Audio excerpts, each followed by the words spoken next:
Bollywood star couples Katrina Kaif, Vicky Kaushal good news చెప్పారు. పెళ్లైన 4 ఏళ్లకే తల్లిదండ్రులయ్యారు. కాగా కత్రినా పండంటి మగబిడ్డకు జన్మనిచ్చింది. ఈ విషయాన్ని ఈ స్టార్ జంట సోషల్ మీడియా ద్వారా శుక్రవారం అధికారికంగా ప్రకటించారు. ఈ పోస్ట్ ప్రస్తుతం వైరల్ అవుతోంది. విక్కీ కౌశల్, కత్రినా కైఫ్ 2021 డిసెంబర్ 9న రాజస్థాన్లో వివాహ బంధంతో ఒక్కటైన విషయం తెలిసిందే.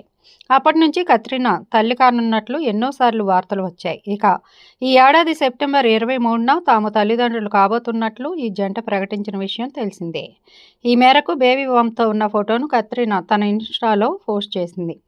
ఆనందం నిండిన హృదయాలతో మా జీవితంలోనికి కొత్త అధ్యాయాన్ని ప్రారంభించబోతున్నా అంటూ ప్రకటించింది. ఇప్పుడు పండంటి మగబిడ్డకు జన్మనిచ్చింది.